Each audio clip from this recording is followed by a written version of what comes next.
Gente, o livro 1 que eu escolhi para fazer a resenha é esse calhamaço aqui, Os Miseráveis, do Victor Hugo. E ele tem mais ou menos 1.600 páginas e é uma literatura universal, uma obra fundamental para quem ama ler e também para quem não gosta de ler, porque ele já teve muitas adaptações para o cinema, já teve série também.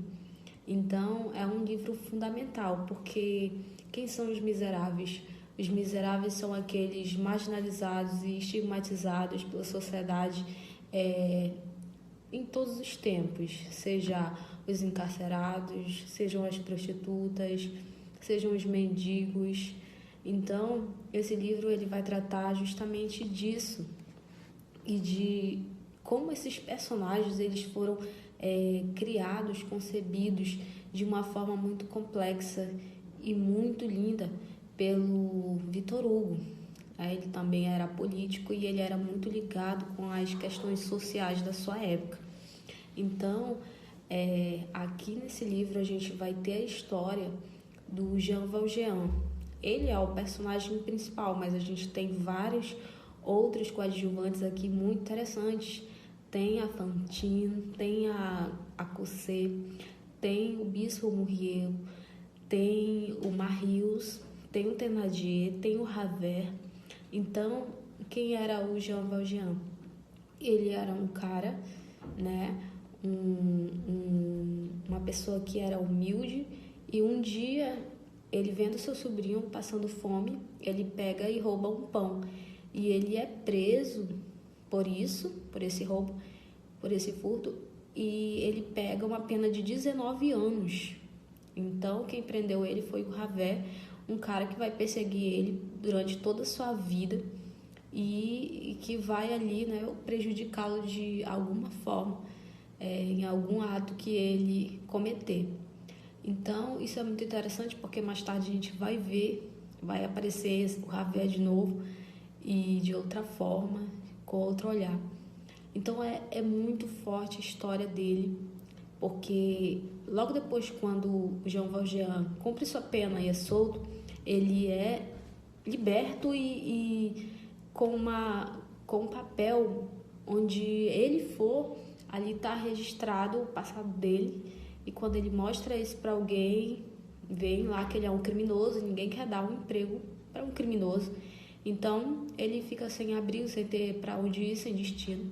E é quando ele conhece o Bispo Muriel, que o abriga em sua casa, dá alimento para ele, dá um abrigo, uma cama, um quarto.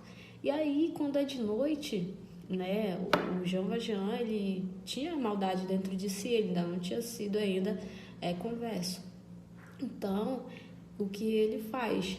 À noite, de madrugada, ele foge roubando umas coisas do bispo. E aí, só que no dia seguinte ele é preso de novo, né? Ele é preso novamente. E aí levam ele lá, olha aí, bispo, esse daqui não era o cara que estava hospedado aqui na tua casa? Ele te roubou, a gente encontrou ele aqui.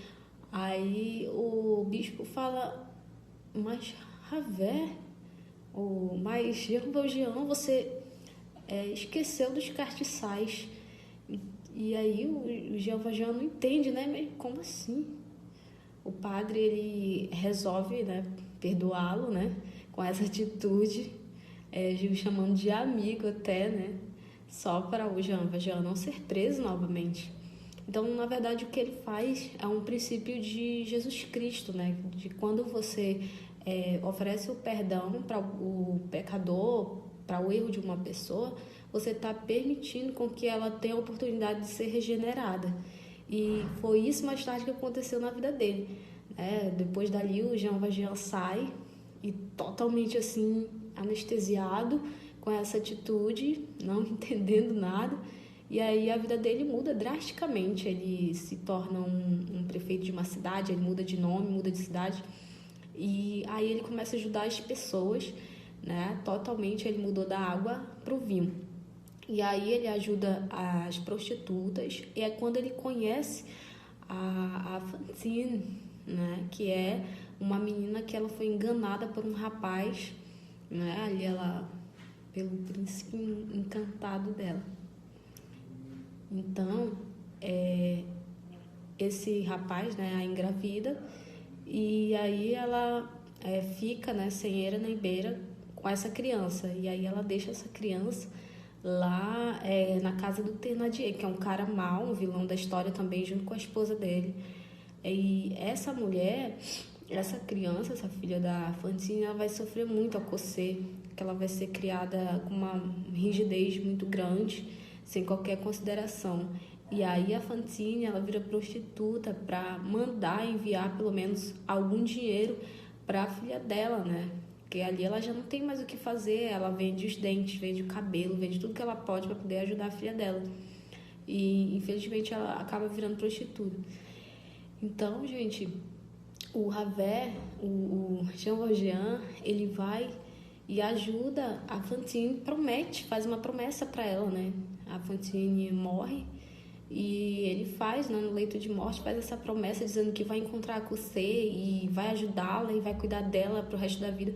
E realmente é isso que ele faz, né? Ele muda de cidade e foge com a menina. E é muito interessante isso, essa atitude que ele toma, né? Porque ele mudou totalmente e ele não tinha ninguém. Então essa menina se torna a família dele.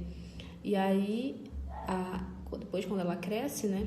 O único amor da vida dela é o Marius, o príncipe encantado dela. E a Cossé, ela é aquela personagem assim, que é a princesa da história. Então, o Jean Valjean, ele morria de medo de perder ela, porque era a única família que ele tinha. Então, é interessante porque numa parte em que houve uma guerra na cidade, na França, o Marius é machucado, ele é ferido e ele praticamente ali está morto. E aí o Jean Valjean vê e o resgata, o salva. E justamente o cara que ele tinha o maior medo, sabe? Porque ele poderia tomar a filha dele. Então, é muito surpreendente a forma como ele agiu. E logo depois dessa cena também acontece um fato muito interessante, porque o Ravel, que é o cara que passou a vida perseguindo ele e, sabe, e fazendo coisas ruins com ele, quando ele tem a oportunidade de matar o Ravel, de fazer a vingança dele, ele não faz isso, ele, pelo contrário, ele o perdoa. E isso provoca um sentimento tão de culpa, de remorso no Ravel, que ele sai assim, sem direção, e ele pega e se joga da ponte, se suicida. Então, faz nos lembrar um questionamento, né? Qual é o mais difícil? É você perdoar ou é você ser perdoado? É você oferecer o perdão ou é você viver com um sentimento de culpa? Porque perdoar é difícil, porque perdoar você tem que renunciar muitas coisas, renunciar ao ódio. Então, mas também viver com o sentimento de culpa também é difícil, porque aquilo pode durar uma vida toda, muitos anos. Então fica esse questionamento pra gente. E então essa história, ela é carregada de princípios cristãos e princípios humanos mesmo, que valores morais, que com certeza uma pessoa que lê um livro desse nunca mais é a mesma, porque essa história realmente é marcante e ela fica gravada na nossa mente por muitos anos. Então já foi adaptada para o cinema também, para a série, que eu já assisti também, a série mais recente. E o filme que eu assisti foi o musical do Hugh Jackman e da Anne Hathaway. Então tem aquela cena dos Miseráveis, se eu não me engano é de 2010 esse filme, e quando ela canta naquela parte lá, quando ela já tá totalmente uma miserável, assim, que ela não tem mais saída, não tem mais esperança, e ali ela levanta, né? Ela sofre um estupro, e ela levanta ali, né? E totalmente sem direção, e ela canta. É muito lindo aquela parte, que a Anne Hathaway ganhou até o Oscar, né? Pela atuação dela, e ela canta também. Então uma obra fundamental para todos os amantes de leitura, ou não. Então aqui o Victor Hugo, ele fez uma homenagem para as prostitutas de Paris. Conta-se, né, que quando ele morreu, pelo menos 2 milhões de pessoas acompanharam o velório dele, e isso foi conhecido em todo canto, foi comoção internacional. E as prostitutas de Paris fizeram uma homenagem para ele, fizeram um luto para ele durante uma semana, porque elas tinham muito consideração com ele, né? Ele era muito envolvido nessas questões políticas e sociais da época. Então é um cara, né, uma personalidade que também merece ser conhecida, é o Victor Hugo. Por isso que eu amo essa obra e, claro, eu indico para quem quer conhecer mais a França, a história da França, literatura francesa, o Victor Hugo. E claro, né, sempre a gente tem muito a ganhar com uma obra como essa.